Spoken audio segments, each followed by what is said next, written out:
నమస్తే అమ్మ. హరి ఓం తల్లి. అమ్మ, మనకి ఈ నెలలోనే సింహాచలం అప్పన్నకి చందనోత్సవం చేస్తూ ఉంటారు. చాలా ప్రాముఖ్యత ఉంటుందని అంటూ ఉంటారు. ఈ నెలలోనే చేయడం గల కారణం ఏంటి? అది కూడా సంవత్సరానికి ఒక్కసారే స్వామి దర్శనం అనేది ఉంటుందంటారు. నిజరూప దర్శనం. అసలు ఏంటిది విశిష్టత? అలా చేయడానికి గల కారణం ఏంటి? చరిత్ర మనకి ఏం చెప్తుంది? హరి ఓం శ్రీ గురుభ్యో నమః. అమ్మా, ఆ రోజున అసలు ఎందుకు అంటే అసలు ఆయన ఎలా ఉద్భవించాడు? హిరణ్యకశిపుడు అంటే ప్రహ్లాదుడు తండ్రి అయినటువంటి హిరణ్యకశిపుడిని అంతం చేయడానికి వచ్చాడు. అయితే దీనికి ముందు ఒక చిన్న, అంటే అది కథ కాదు, జరిగిన విషయం ఏంటంటే హిరణ్యకశిపుడు హిరణ్యాక్షుడు అనేటువంటి రాక్షసుడి సోదరుడు. ఇద్దరు కూడా సోదరులు. అయితే హిరణ్యాక్షుడు ఏం చేశాడంటే భూమినే చుట్టగా చుట్టి అతను పట్టుకుని వెళ్ళిపోయాడు. వరాహ అవతారం తెలుసు కదా తల్లి నీకు, విష్ణువు. ఆ సమయంలోని వరాహ అవతారంలోని వచ్చి మన విష్ణువు భూమిని అతని నుంచి కాపాడి అంతం చేశాడు. ఆ కోపం సోదరుణ్ణి, అంటే అక్కడ జరిగిన తప్పు ఏదైనా కానీ రాక్షసుడుగా అతను తప్పు చేశాడు. ఏం చేశాడు? భూమినే మొత్తం చుట్టేసి లేకుండా చేసేసాడు. అందుకనే వరాహ రూపం దాల్చి భూమిని పైకి తీసుకొచ్చాడు మన శ్రీ మహావిష్ణువు. అది చేసేటప్పుడు యుద్ధం జరిగినప్పుడు హిరణ్యాక్షుడిని అంతం చేశాడు. తన సోదరుణ్ణి అంతం చేశాడు శ్రీ మహావిష్ణువు అనేటువంటి కోపంతో హిరణ్యకశిపుడు విష్ణువు మీద కోపం పెంచుకున్నాడు. అంటే తన కోపము తన శత్రువు అంటారు చూడమ్మా. ఎవరైనా కూడా, అంటే ఇది వాళ్ళు చెయ్యాలని కాదు, మానవులకి తెలియపరచడానికే ఇవన్నీ జరిగాయి. అలాగే రాక్షసత్వం అంటే ప్రత్యేకించి ఏం లేదు, మనిషిలోనే రాక్షసుడు దైవ గుణాలు అన్నీ ఉన్నాయి. ఇది భగవద్గీత చదివిన వాళ్ళకి చాలా సులువుగా అర్థమవుతుంది. అయితే ఎప్పుడైతే ఇది ఇలాగా పెరుగుతూ వచ్చిందో, ఇంకా అమ్మో, వాడంటే సోదరుడు చనిపోయాడు, ఇతరు ఏమి చేస్తాడో అప్పుడు ఆయన భార్య గర్భవతి. ఒక్క తండ్రే ఇంత ఘోరం చేస్తున్నాడు, హరి మీద కోపం మొత్తం అంతా కూడా ఆయన గుప్పెట్లో పెట్టుకొని తననే అందరూ పూజించాలి అనేటువంటి ధోరణితోని మొత్తం అందరినీ కూడా భయభ్రాంతులకు గురి చేస్తున్నాడు. అంటే దైవత్వం లోపిస్తూ వచ్చిందన్నమాట. భగవానుడు ఎలాగైతే చెప్పాడో, ఎప్పుడైతే అనర్థాలు, ఎప్పుడు చెడు ఎక్కువైపోతూ ఉంటుందో నేను ఉద్భవిస్తాను అన్నాడు.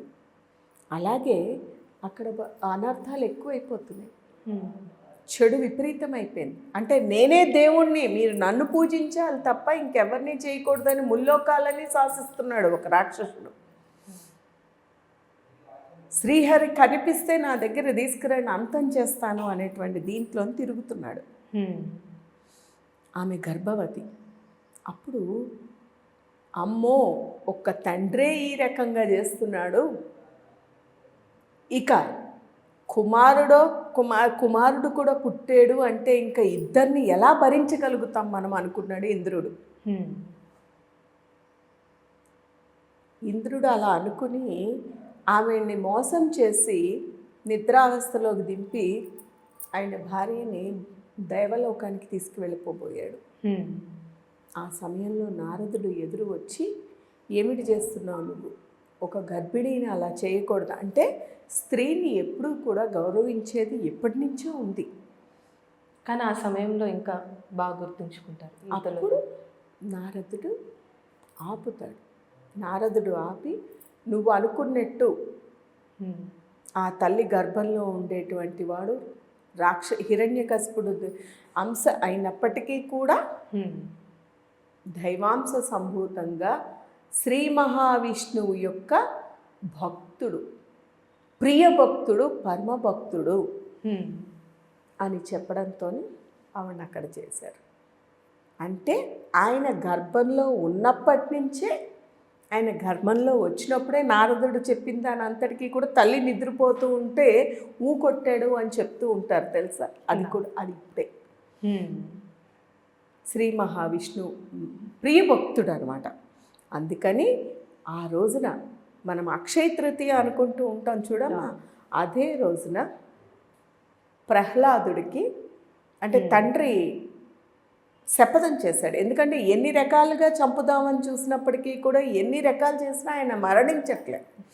ఆఖరికి కాలకోట విషయాన్ని కూడా ఇచ్చాడు, అంతం చేయలేకపోయాడు. కానీ ఎలాగైనా ఇది చెయ్యాలి, ఇక వీడిని వీడి ద్వారానే ఏదైనా చెప్పించాలని చెప్పేసి ఆయన చేసినప్పుడు ఇట్లా జరుగుతుందని అంటే అప్పుడు ఉద్భవించాడు. ఆ ఉద్భవించినప్పుడు స్తంభంలో నుంచి ఉద్భవించాడు. ఎలా వచ్చాడు అంటే అంతం చేయడానికి వచ్చాడు. ఏం అంతం చేయడానికి వచ్చాడు? రాక్షసత్వాన్ని అంతం చేయడానికి వచ్చాడు. అంటే చెడుని అంతం చెయ్యాలి అంటే ఆయన ఉగ్రంగానే ఉంటాడు కానీ శాంతంగా ఉంటాడా? ఎప్పుడైనా మనం మామూలుగా ఉన్నంతసేపు అది సాత్వికం శాంతంగానే నడుస్తుంది. ఒక వాదోపవాదం వచ్చినా లేకపోతే ఒక తప్పు జరుగుతోంది, తప్పుని ఖండించాలి అంటే ఎంత శాంతంగా చెప్పినా విననప్పుడు ఏం చేస్తారు? యుద్ధం సంభవిస్తుంది. ఆ యుద్ధం సంభవించినప్పుడు శాంతంగా అమ్మ నాన్న అంటే వింటారా ఎవరైనా? వినరు. అందుకని ఆయన ఉగ్ర రూపంలోని వచ్చాడు కాబట్టి ఉగ్ర నరసింహుడు అన్నారు ఆయన్ని. ఆయనంత శాంతమూర్తి ఇంకెవరు లేరు నిజంగా చెప్పాలంటే. నరసింహుడు అంత శాంతమూర్తి కానీ రౌద్రం అని మనం అనుకుంటూ ఉంటాం. అంటే ప్రత్యక్ష దైవం ఆయన, స్వామి ప్రత్యక్ష దైవం. విష్ణువు ప్రత్యక్షంగా ఇప్పుడు ఎక్కడ చూడండి, నరసింహ క్షేత్రాల్లో చూడండి, అవన్నీ కూడా ప్రత్యక్ష దైవాలు. ఇక్కడ కూడా అంతే, సింహాచలంలోనే. అంటే ఎప్పుడైతే అట్లా ఉద్భవించాడో అక్కడే ఉద్భవించాడు. స్తంభం నుంచి ఉద్భవించడము, ఆ రావడము ఆయనని అంతం చేసేసరికి ఉగ్రంలో ఉన్నాడు ఆయన. ఆయన ఉగ్రాన్ని ఆఖరికి శ్రీ మహాలక్ష్మి కూడా తట్టుకోలేకపోతుంది. భయభ్రాంతులకు గురవ్వారు దేవతలందరూ కూడా. అప్పుడు ప్రహ్లాదుడినే వేడుకున్నారు, నాయనా నీవు పిలవగా వచ్చారు. ఎవరికైనా ప్రియమైన వాళ్ళు ఎవరమ్మా? పిల్లల్ని చూడంగానే ప్రేమని కురిపిస్తూ ఉంటారు. నీవే ఆయనను శాంతపరచగలవు అనేసరికి ఆయన శాంతపరిచిన తర్వాత ఆయన అంటే చేరుకున్నటువంటి స్థలం ఏదయ్యా అంటే అదే సింహాచలం. అంటే అక్కడే శాంతింపబడ్డాడు క్షేత్రంలో. ఆ శాంతింపజేసాడు ప్రహ్లాదుడు, శాంతింపబడ్డాడు. కానీ ఉగ్రంలోనే వచ్చాడు కాబట్టి అందుకే చూడమ్మా, ఎప్పుడు వస్తుంది అక్షయ తృతీయ అంటే మంచి ఎండాకాలంలో వస్తుంది.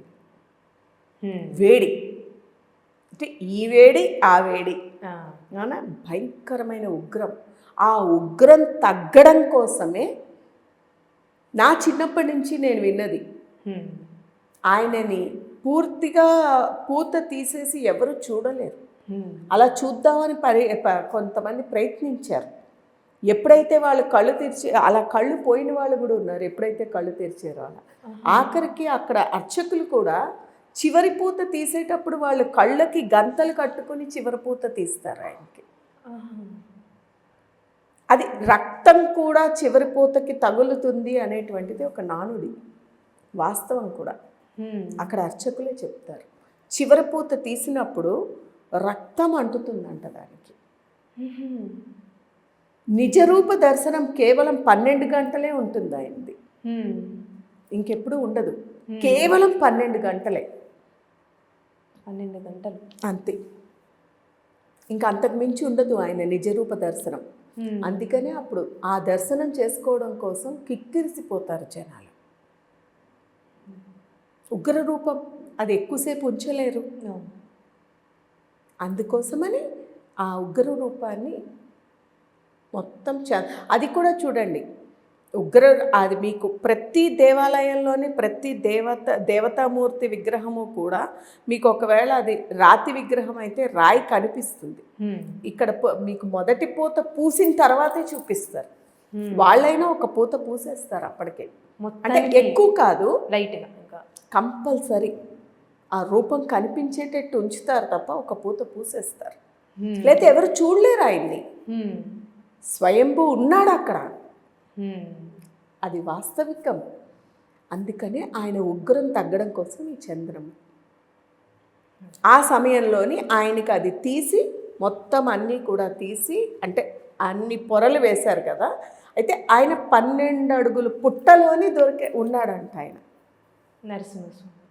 ఈ యొక్క విగ్రహ రూపంలో పుట్ట ఏర్పడిపోయింది. ఇది జరిగిన తర్వాత నేను పరాశర మహర్షికి కనిపించి నేను అక్కడికి వచ్చి ఆయన యొక్క విమానం ఆగిపోతుంది. ఏమిటంటే నేను పలానా చోట ఉన్నానని ఆయన తీశారు కాబట్టి 12 తొడుగులు ఆయనకి తొడిగేస్తారు. ఆయన చూడలే ఈ చందనం పూస్తారు.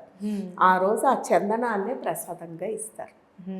అంతటి శక్తివంతమైనది ఆ చందనం. కనుక మనం తీసుకుని మన దగ్గర పెట్టుకున్నట్టయితే, మనకి దొరికినట్టయితే, ఆ చందనం వల్ల సుఖశాంతులతో పాటు ప్రశాంతత అన్నీ లభిస్తాయి. ఆ చందనం దొరకాలన్నా కూడా అదృష్టం ఉంటుంది. అంత చాలా పవిత్రమైనటువంటిది. ఆయనకు పూసినటువంటి చందనం దొరికింది. ఆ చందనంతో ప్రశాంతత, సుఖశాంతులు, చెడు గాలులు తగలకుండా ఉంటాయి. ఆ చందనం కనుక పెట్టుకున్నట్టయితే నెగిటివ్ ఫోర్సెస్ రాలేవు. మన ఇప్పుడు మీరు చెప్తుంటేనే అది అనుభూతి అనేది, నెగిటివ్ ఫోర్సెస్ రాలేవు. చందనం అంత పవర్ఫుల్, అంతటి మహిమాన్వితమైనటువంటిది ఆ యొక్క సింహాచల క్షేత్రం. పన్న చాలా చక్కగా తెలియజేస్తారు. మా చైత్ర గురించి తెలియని విషయాలు కూడా మేము తెలుసుకున్నాం ఈరోజు స్వామివారికి సంబంధించి.